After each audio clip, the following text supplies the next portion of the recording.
Hello, welcome to Revive Ministries Podcast.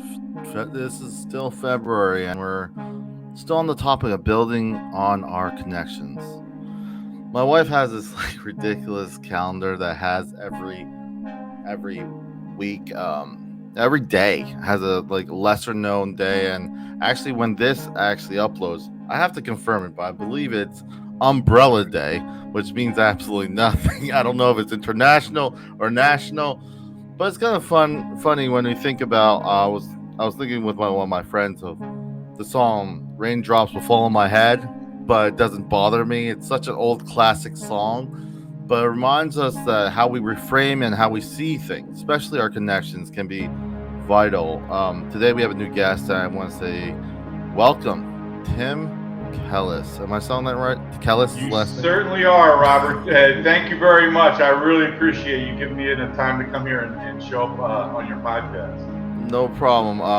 Connections is a topic, but before we actually dive into it, you solved the marriage problem. A lot of people be like, well, we gotta get this guy because there's a lot of families right now, especially after COVID. I see a lot of divorces happening. A lot of people, spending a lot more time with the ones closest to them, not wanting to be next to them, and it is a topic not only in the marriage cycle, but also in how we see our connections and how we see our recovery and our healing and how it looks, because right now the uncertainty is overwhelming. There's a lot of fear and there's a lot of so I just love this topic. So before we begin, I know those who are watching, those who are listening, know that I have a disclaimer, because those who, whether if you're in crisis, I do encourage you to seek professional help. National Suicide Prevention Lifeline is 1-800-273-8255. But I know there's listeners around the world, so find what resources. I do encourage you to find what resources are out there. Resources look like many different things for many different people, because we're all very different. So I know things people say better than me, Tim, a lot of times. So I take a lot of quotes. And last month, Martin Luther King Day was in January, and one of his quotes was, "Whatever affects you directly affects all indirectly. I can never be what I ought to be until you are what you ought to be. This is the interrelated structure of reality." I can't say, well, no one cares about me. So we are usually connected in some way and fashion. So what are your thoughts when you see this quote? When you read this quote, what comes out to you? Well, one of the biggest things that I teach is to understand the other person's perspective. Yeah. And it's a good generic conversation on your topic overall, but when you life, liberty, and the pursuit of happiness. Yeah. Life is a morality concept taught to us by the church. All life is precious. In relationships, morality is empathy, or understanding the other person's feeling. Liberty is a political concept. Yeah. Okay, equality.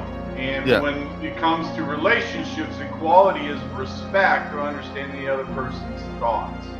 Yeah. We go through a maturing process, and one of the things that we go through is the ability to understand the other person's perspective. And let me tell you real quick my story, if I could, that I used to demonstrate this point. So what's interesting is my son is 16 years old. Okay, first of all, I grew up fairly poor. My dad was a cab driver, but my parents were very strict on us kids, on their 4 kids. In fact, my dad unfortunately is no longer around, but if you were to call my mom up, my mom would tell you that she was hard on her kids. Yeah. I went to my 20-year high school reunion, and I was talking to one of my classmates, and I mentioned my parents, and he looked at me and goes, "Oh, that's right, you have the strict parents." And that comment shook me to my core, because I realized that when I was in high school, I never thought about anybody else's perspective. I never even contemplated that somebody else understood something that was going on in my life. I realized that the maturing process is being able to see other people's perspective.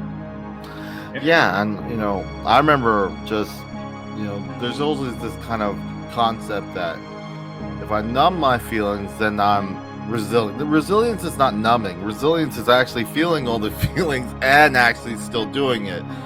But I used to say, desensitize the sensitivity. So in my late teens, early 20s, I thought, if I show that I don't care about things, I'm stronger. Not really. Not really at all. It does creep up on you, because I realized this concept: life is best lived shared. Whether you get married or you have a loved one or you lost a loved one, you always want to be in a community of people, whatever it is. There's a connection, whether you're introvert or not. We're not islands. We like to connect, whatever fashion. I know you specialize on marriage, which is so complex, because you're bringing two people, two different perspectives from different families, values, and everything. And you're saying, okay, we're just going to figure it out. And sometimes if you're not careful, the family figures it out for you. If you're young enough and you have too much family and you don't put boundaries, you start asking yourself, why do you do what you do? You get the picket fence, you get the job, and then you're just like, what am I doing? And I think that sometimes it can be discouraging. That's the statement, like, I'm never going to have a ball and chain on my foot when it comes to marriage. But I think you kind of see it a little differently, at least from what you've said so far. Am I correct? Well, when I say I have solved the marriage problem, what I mean by that is equality. Yeah. Okay. Oh, can you describe what equality? Because some people might think 50-50. What does equality really mean in the verbiage that you're explaining? One of in fact, it's interesting. I have a national TV appearance that I had where I was interviewed by these two ladies. Mm-hmm. And I always prep people before they watch that interview to recognize that I discuss things mentally, and the psychology industry discusses behavioral advice.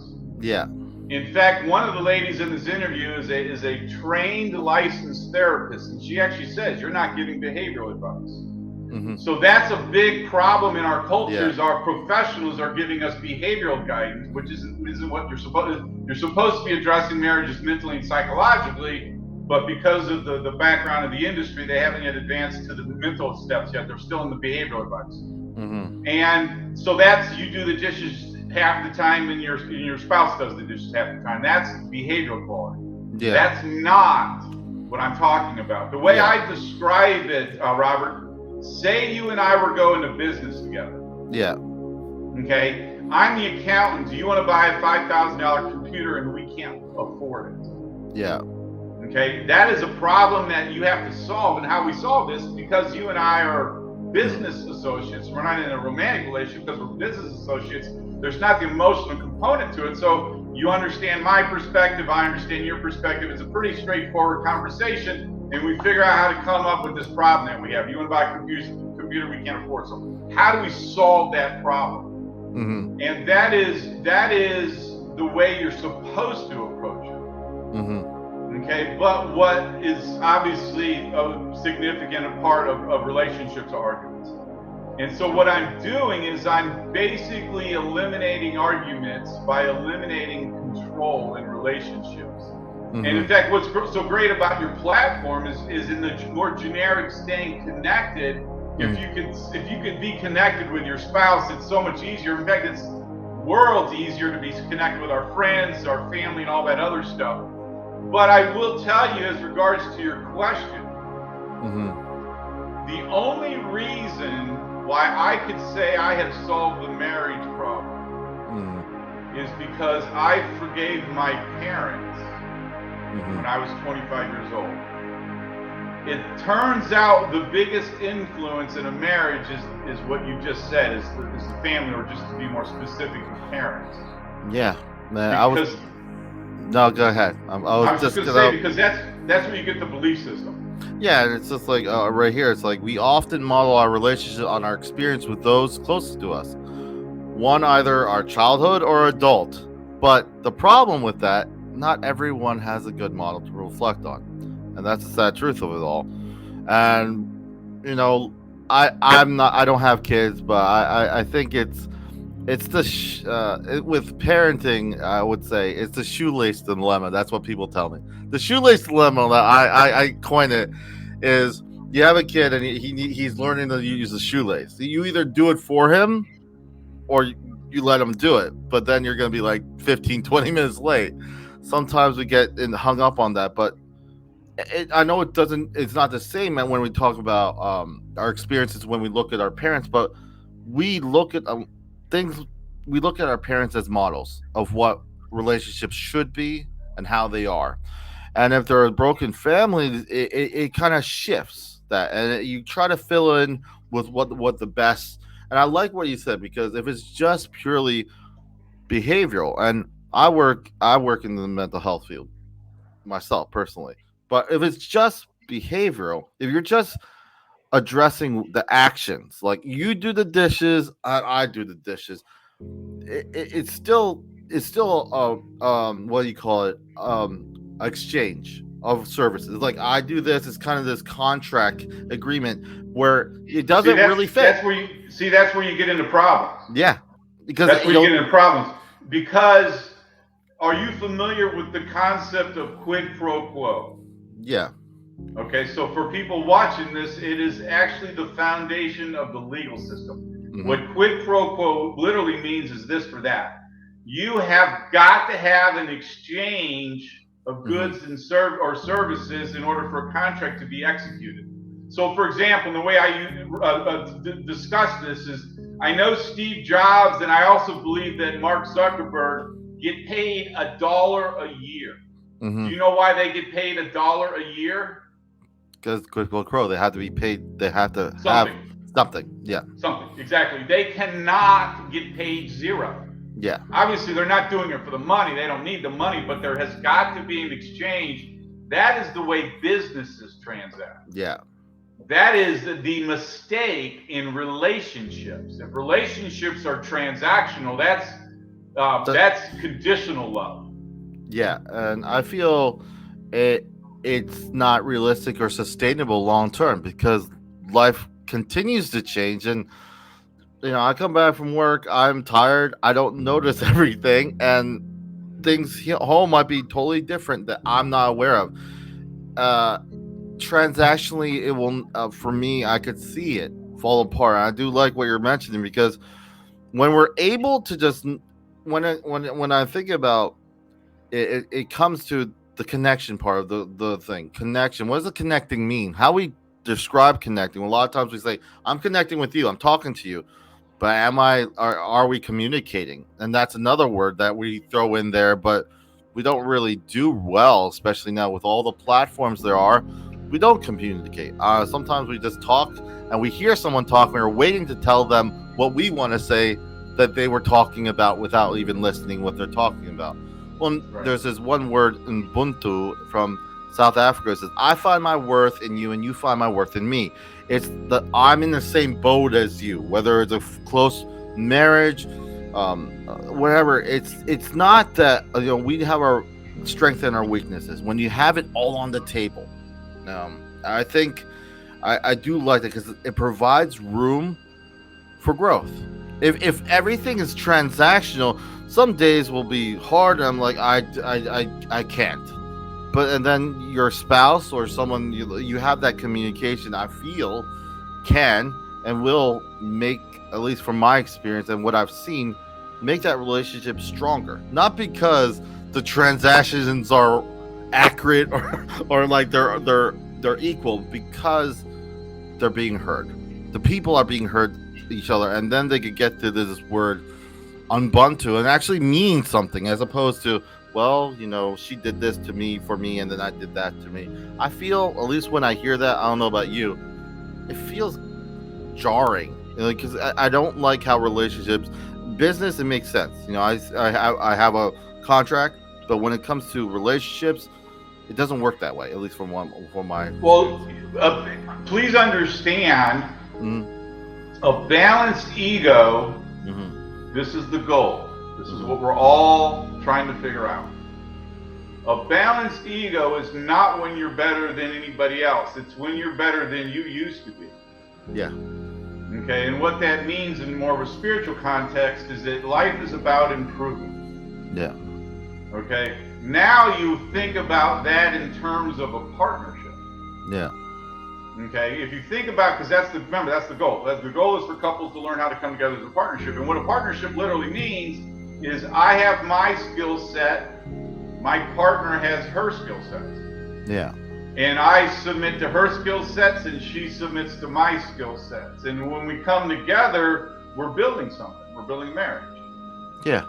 Okay, that marriage, let me finish. That marriage is about continual improvement. And what's so cool about that, for example, is a simple example. Mm-hmm. Okay, your wife wants you to take out the trash. There's one of two things that you will do when you think about your wife wanting to wants you to take out the trash. One is that she's making you do something.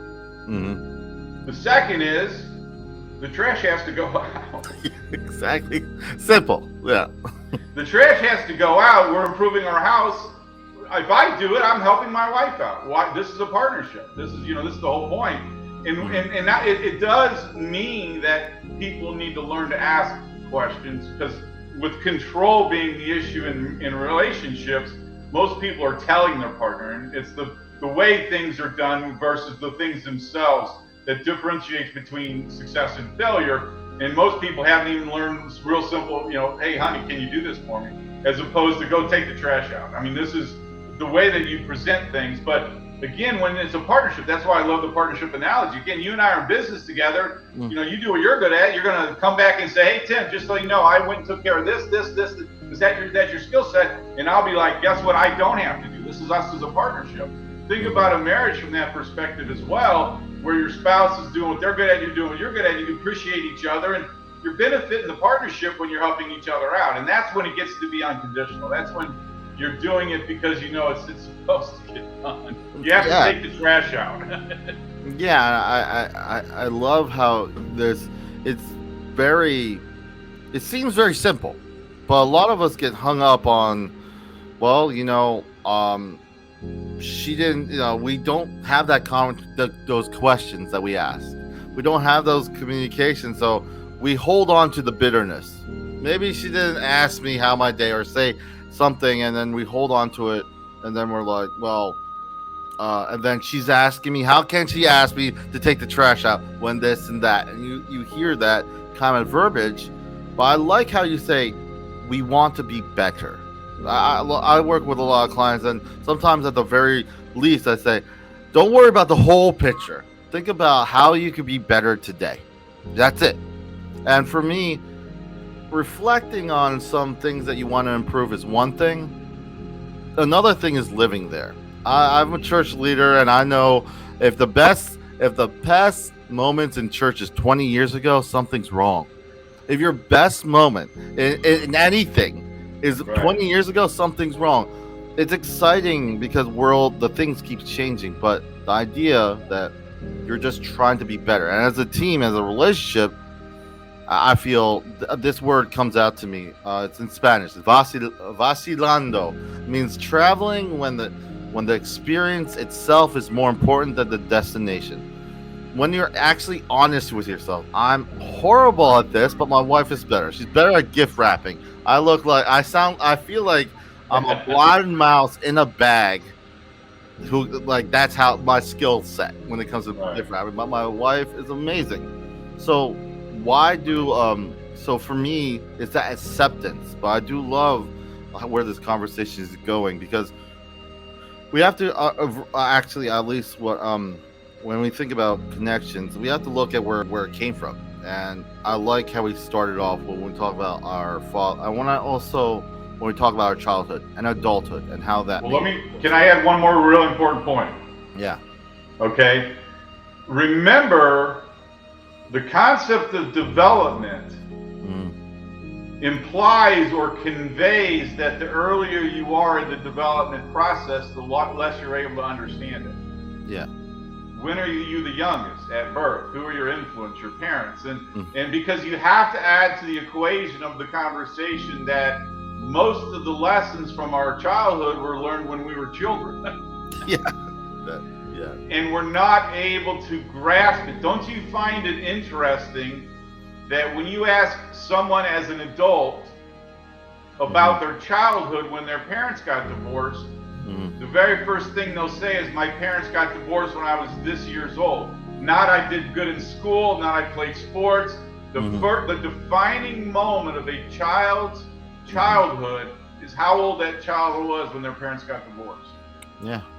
And they're so young, they're not even mentally equipped to be able. It's such a painful process for them. That's one of the biggest reasons why I do what I'm doing, is because I recognize these problems in marriages are also being handed over to their children. And if we don't stop, unfortunately, because of the psychology industry's biology theory, we keep hearing drumbeats from the professionals that we have a genetic problem. It's not a genetic problem. That's a big error on their part. It's a psychological problem. So we're not handling our mental issues genetically. We're handing them to our children psychologically. And once you realize the influence that you have on your children psychologically, hopefully it motivates you. In fact, that's one of the biggest compliments that was ever given to me. It was actually, I do testimonials with couples when I'm done working with them, if they're okay with that. And I got done, it was one of my favorite couples, and I got done with the testimonial. When I was done, the husband, after I stopped recording, was saying, Tim, the best thing about working with you has been seeing the improvement in our children. And that got me to the core. Like I said earlier, I have a 16-year-old son, man. When you have children, you'll understand, Robert, what this is all about. There's a reason why, love is such a powerful component, because you see it in your children. Yeah, and I just, when I'm thinking about this concept of, we're talking about, childhood and what we experience and how we interpret it and how we carry it on with sometimes the bitterness or just the lack. This is how it should be. We don't question anything. We're like, this is how this is what I saw at home. We don't think that it could be better. We kind of latch on to some kind of this is we lower the bar. We say, this is good for now. This is how it is, but we never really see the effect, like, in the beginning, what affects everyone around us. Like, our attitude, that's what I look to a lot of times. I'm mentoring a young kid and who's in my church or anything. It's not how much they know. It's what their attitude is and what their willingness is to learn. And I feel like when you have a natural positive factors in the home, when you have an environment that's conducive of that, no matter if the person, accountability is only a bad word when it's not a safe place. If you have a relationship where it is a safe place, you can have these conversations that you never thought you could, because before it was like, well, if I say that, she or he's going to look at me this way. But when you're on the same boat and when you understand that what you say and how you present yourself affects everyone, and it's mind-numbing, because it's like, well, it's okay. It's easy to ourselves when we feel we have no one. Sometimes we burn our bridges. Yeah. But think about it this way. Remember, I have an engineering background. Yeah. The first law of physics is, for every action, there's an equal and opposite reaction. Yeah. And that's what people cannot see, what they are contributing that is causing the reaction. That's all they see is the reaction. They don't realize it's called a reaction because it's reacting to an action. And I find it interesting how those relationships that aren't working, it's always 100% the other person's fault. I've never actually experienced that in my whole career working with couples, where a problem is 100% one person's fault, but that is the way all of those arguments are discussed. I'm completely right and you are completely wrong. Yeah. And I like I said in the beginning, when it comes to like building on our connection, it is foundational to your own wellness. You could say, oh, I run all day, I have the job, but if you don't connect well with others, you can't communicate, you can't share your life, it's it becomes more about obtaining except besides becoming something better. When everyone you meet is just someone to people feel it, and if there's someone that will benefit you as opposed to being a partnership, as you say, if it's not this.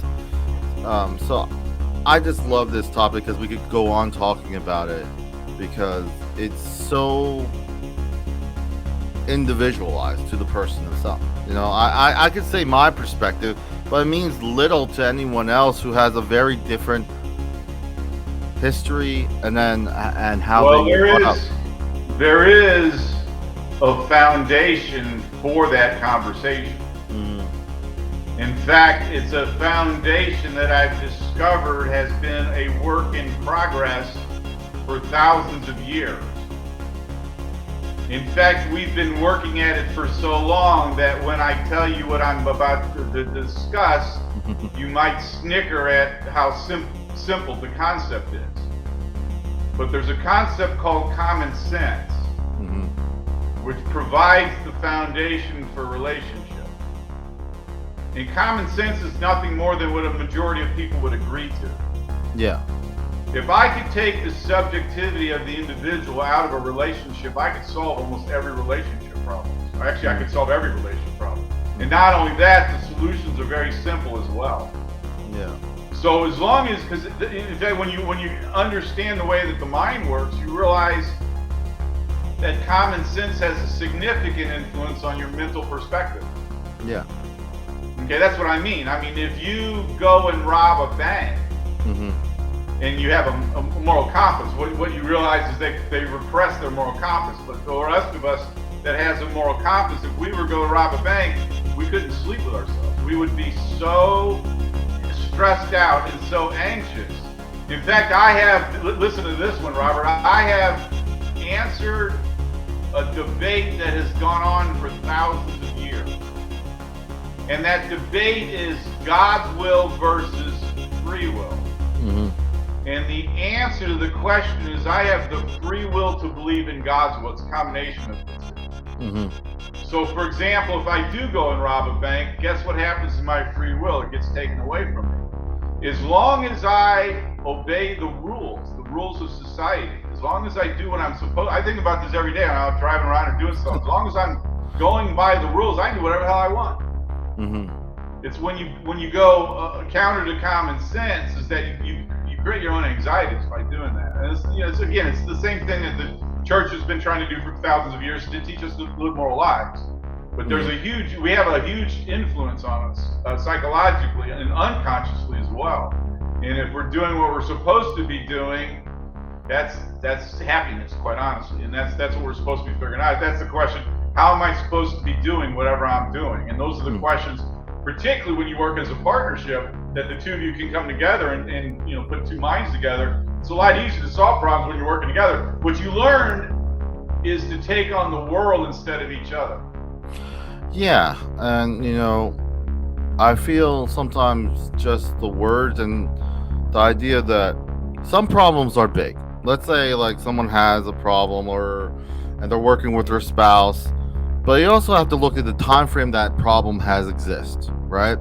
And there has to be some kind of like, well, I want this. There's no shortcuts. Some of these problems take time, but you're working towards something, and it's towards something better. Sometimes we set these limits. Like, I need to get this figured out at this amount of time, or we put parameters to a problem that's been a problem for 10 years, and then you're like, oh, I'm gonna be fine now. I'm sorry, Tim. I'm never gonna do it again. Never gonna do it again because I've done it like 5 years, the same thing. As an example, that's unrealistic. There's no steps to it. You're just trying to, and for me, I feel that that sometimes discourages people, even trusting, and that trust corrodes more because it's been transactional this whole time. It's been transactional this whole time, and then you're telling me that you're gonna do this, and you don't. So you're not being honest with your transaction, and that kind of falls apart. That's where it's 100% your fault. It's 100%. Of course, You didn't let those parameters. So I want to ask you. I know we were kind of spinning. Would you mind sharing your journey in building connections? I know you mentioned some of it, but how about with the ones you've been working for? Working with? What has been most notable? What have you seen? What has worked that may be a little different than what people would expect when it comes to building and sustaining a healthy relationship that grows to something better? Well, the most important thing that I do when I work with people ultimately is I help them create a shared vision. Okay. And that is when you're, you want to hang out with like-minded people as far as more generically, as far as building connections go. And that's why you belong to the same organizations or you join the same groups or whatever. Is if you got a shared vision, it's so much easier and more enjoyable, quite honestly, to connect when you're working towards the same vision. That's one of the things I love about relationships is there's only one person in your life, one. Yeah. Who's supposed to have the same goals as you. Your coworkers don't have the same goals as you. Your friends, your family, your children, your parents, none of those other groups of people have the same goals as you. So conflicts are actually supposed to be more difficult. Just there's no emotional component to them, but they're supposed to be more difficult to other people outside of your spouse. Because you and your spouse are supposed to be going in the same direction.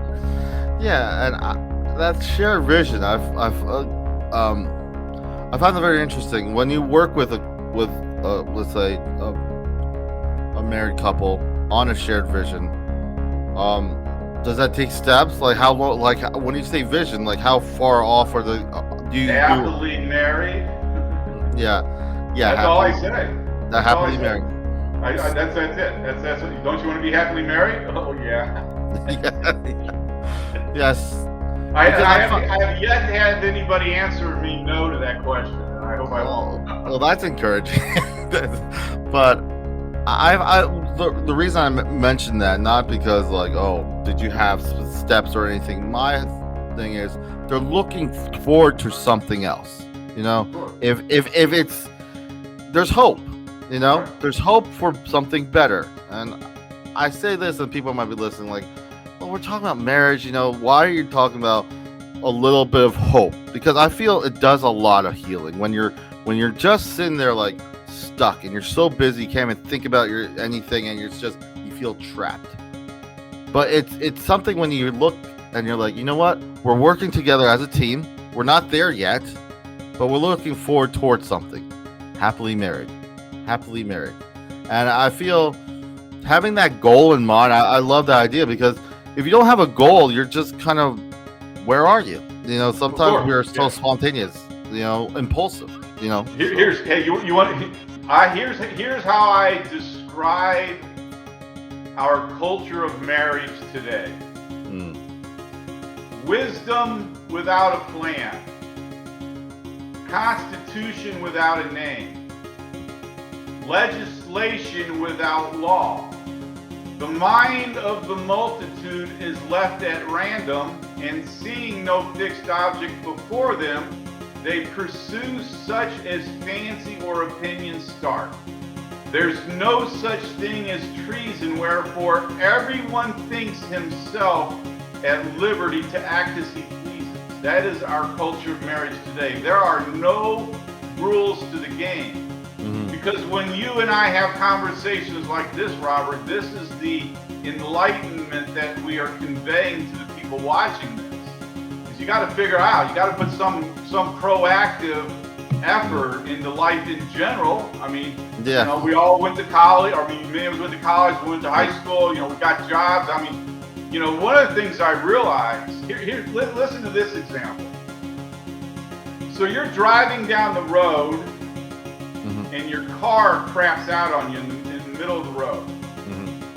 And across the street is a car dealership. Yeah. Okay, so you're all pissed off, you're all upset, you're just emotional because your car just crapped out on you. And so you walk across the street and you go buy a car. Yeah. Okay? You're buying impulsively with no thoughts. No. All emotional. Okay, guess what's going to happen? You're going to realize you didn't want that car. Yeah. I didn't realize that it didn't, I don't know, if it gets 10 miles to the gallon. You put no forethought into buying that car. That's when we have problems in life, in general. Yeah. But when you put foresight, one of the biggest things I teach couples is discuss how you're going to discuss conflicts beforehand. Yeah. Why wait until one of you does something that tweaks the other one and gets the other one upset, and then you're reactively, most relationships are reactionary. Most relationships there's zero proactive approach to relationships at all. Most of them are, there's a problem and then both of them are going to argue with each other on who's going to figure it out and who screwed it up, and there's no proactive approach to relationships. If you're proactively approaching, again, just like if you and I go into business together, we're going to create policies and procedures on how we're going to buy paper clips. Yeah. Yeah, it's me and my wife used to say it's a tuna casserole moment. Well, we won't use the expletive, but a married man comes home, harbors all this stuff, the wife's there, and she makes tuna casserole, doesn't want it, but doesn't voice it, never communicate, and it's not about the tuna casserole, but he gets so enraged. And it's like, well, that doesn't make any sense. But yeah, it does when I think about how much we bottle stuff up and how much that person going to the car dealership doesn't even know what he's getting, who he's talking to. There's no investment. A lot of it's very mediocre or kind of drizzled down from what you hear on TV, what you see on shows. You're like, okay, I'm just going to follow this because that's what everyone's doing. You're worried about everyone else when you should just be talking to the person. Well, now hang on a second, though. Hang on a second, okay? Because what you realize, have you ever heard of Carl Jung? In passing, You heard of Freud? Yeah. Okay. Jung was 19 years younger than Freud. Mm. Freud looked up to Jung so much he considered him not only his heir apparent, but also his son. Yeah. Okay? This is, as we know, Freud's theory is a sexuality theory. Jung disagreed with that. Jung went much further than Freud did to discover how the mind works. Mm. In fact, Jung is the one that we should be following. But Jung is the one, he talks about one of Jung's major conclusions. He refers to it as individuation. Mm. Individuation is the process that we're going through to become an individual. It's called individuality. Mm-hmm. We used to be formed by the groups that we belong to. The group mentality is the old mentality, where somebody else is going to tell you your beliefs, what to buy, all this stuff. What we're doing is, because we're so much more educated now than we've ever been in history, we are so much more aware of who we are, of life, things around us. We are inundated with the information age. I mean, we are so attuned to so much going on at one time that we now have the ability to figure out whether we have cancer or not. We can go and we can go and do our own research. You know, we question authority now. Usually, there are some pockets that still don't get questioned, but for the most part, we question authority because we know that we can figure it out of ourselves. But a lot of people have these blockages where they're still letting other people determine who they are. That's why I said the balanced ego is not what other people tell you, but what you tell you about who you are. Not to mention, here's the other thing to conclude what you were saying earlier, Robert. My biography won't be finished until my obituary, and only God knows my real name. Yeah. You know, that's the whole journey thing and understanding. I mean, that's when you even step back and you're talking to couples and you tell them you're going to be different 5 years from now, or you better be different 5 years from now than you are today. If you're the same person you are 5 years from now than you are today, you're not learning anything. That is somebody who gets stuck in place. Those are the people, by the way, whose happiest point in life was years and decades ago. Yeah. Those are the people that are still living in the past. Yeah. This topic, we can keep going. I want to ask you, what would you like to share with those listening? We talked about a lot of different things. In regards to building connections, I know we go with the Carl Jung, I just feel that this topic doesn't get talked about in this manner a lot. A lot of times it's just because people want certainty, and simplicity. Yeah, they want certainty and simplicity when we are complex people. We and for me, I feel it's unrealistic, and it's shortchanging the possibilities when it comes to a relationship that you may have or maybe building on. So, what would you like to share with those listening today, and any final thoughts as we kind of wrap up, building on our connections? Why is it important? Why should people even bother? People might be listening to this, but like, well, I'm doing fine. We're fine. We're great. Too many greats, but but you get what I'm saying. Like, why would they matter? Like, complacency and monotony. A lot of times people just kind of embrace it. I'm not going to do anything because that's a lot of work. Why would someone want to better their marriage? Why would it even matter if they're just kind of monotone, just there? What would you tell them, or anyone else listening?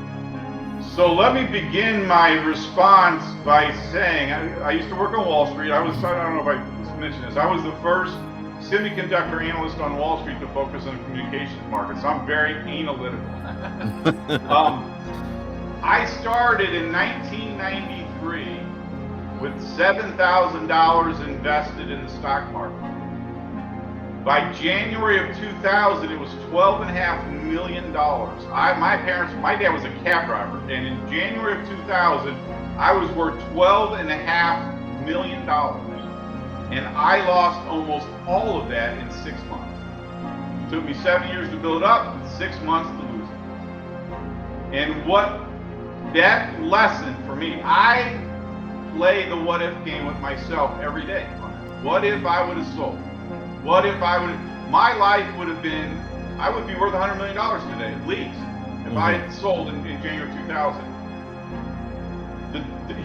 This is going to sound a little bit of tough at first, but then when you step back and understand what I said, then you get over that. But the difference between somebody who is intelligent and somebody who is ignorant is one of them knows they're ignorant. One of the biggest things I teach people, and it costs me $12.5 million, is that I don't know everything. It's called becoming humble. Yeah.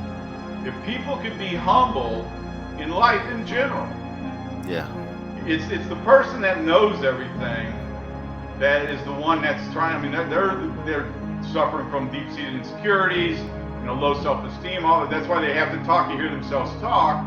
And you understand why those people talk and don't hear other people talk. But the mindset of that type of person is the mindset that they don't need anybody else to teach them anything because they think they know everything. Like my 16-year-old son, but he is pretty smart. But that's the way we were when we were children. We think we know everything. But it took me $12.5 million to learn that I didn't know everything. It was a very expensive lesson for me to learn that. But if other people, I could depreciate my losses if I get more and more people to realize that they don't know everything. So I love that story. I love the idea of I embrace the fact that I don't know much, like in the factor of like knowledge, and if people really think about it, it's kind of irrational to think you're going to know everything, and it stems from a lot of insecurities. I know my skill set. Sometimes some people come up to me, they're like, oh, you should get this camera or this for that for my podcast. And I have to know, like, what are my skill sets? Like, I'm not a creator that kind of takes pictures, like scenic pictures. I know what I'm good at, what I could bring together, and I know what I'm not. And understanding that also makes me recognize what I'm not good at. What you're saying, like, we are not good at things. I used to laugh at it because when I was young, I did track, and I went to the national track in Florida when I was a youngster. I realized how much I stunk when I went there. Like, it was humbling, but I remember those moments. It was gut-wrenching being like a teenager, realizing that I'm not very good at these things. Even though I thought I was going through all those stages. I used to be music all the time. I thought it was great, and I realized how bad I was compared to everyone else. There's amazing musicians out there. But this is what we're supposed to be going through and learning about life. And what that is the more you know, the more you realize you don't know. Yeah. So the less you know, the more you think you know everything. Yeah. Yeah. I think it's incredibly, weirdly, as I say, and as Tim said, it's incredibly growing and healing, and it puts us forward to realize how little we know in the weird way. So, any final thoughts as we close off? It was wonderful talking to you, Tim, but anything else you want to share with those? Yeah, I appreciate it as well, Robert. Thank you very much for giving me a time to voice my message. And the way I like to close this, and ultimately what I do, and I know it's your topic is more broadly connections, but I do want to bring it back to marriages, because ultimately what I do is I elevate the marriage in priority in life to number one as opposed to bottom. And if you realize that there's a gift that's been given to you from God, and that's the person that you sleep next to every night, in this short conversation and listen to Robert and I talk, hopefully there's at least a little bit of energy back into you going home and giving your partner a hug and tell them how much you care about them and how much you appreciate them being part of your life. We lose sight of that quite often because of all the day-to-day stuff that we deal with. So appreciate it. Anybody wants to, I am, just so you know, Robert, I am the founder of one of the largest marriage groups on Facebook. I'm about 23,000 members. The name of the group is called the Marriage Support Group. So if you or anybody wants to join me on that group, if anybody wants to reach out to me, I've got a 2-hour seminar that I give away. It's my name, which is Tim Kellis at happyrelationships.com. People want to reach out to me and send me an email, that would be great as well. But I do want to let that message. So if anybody wants to join my group, it's we average about 60 messages a day and about 30 comments per message. So it's a very active group. So if people want to, follow up and continue in the community that I'm building for people to come together to learn how to create a successful marriage.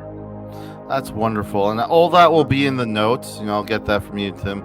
Those who are watching, listening, you'll see it in the notes, how you can reach and go to his Facebook and all the stuff, all the things that Tim is doing and all the wonderful things he's reaching out. Because one thing that really was notable throughout the conversation, yes, we want to be happily married, but one thing that really spoke to me was that you saw how it affects the kids and how it passes on. Because you may not may appreciate what's going. Maybe you're angry at your wife or your husband or something, but understand it impacts that. It's amazing. Because last time, earlier this month, I did a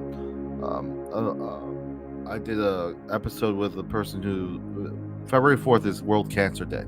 He shared his story about his struggle through cancer. One thing that was notable was he's like, I was just done with cancer. I remember him saying this, and he says, family's like, family meeting. It has a family meeting, and they're like, oh, we're gonna vote for you to do chemo. He's like, if I didn't have a family, if I didn't have this connection, I would have given up a long time ago.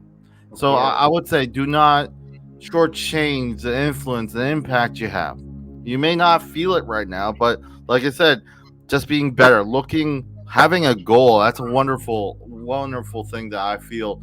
Goal-oriented approach is important, especially when you may not see the impact right away.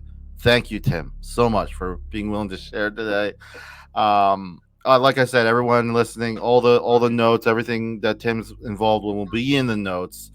Remember to stay updated with all things Revive Ministries from various platforms. The website is reviveministriesfl.com. This is goodbye from Revive Ministries, leaving you with the last quote. It's a 3-parter. It's from, I'll just read it. It says, think back to the most important experience of your life, the highest of highs, the greatest victories, the most daunting obstacles overcome. How many happened to you alone? I bet there are very few.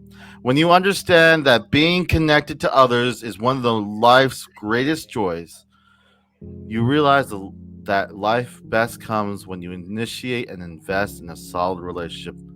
John Maxwell. Thank you so much.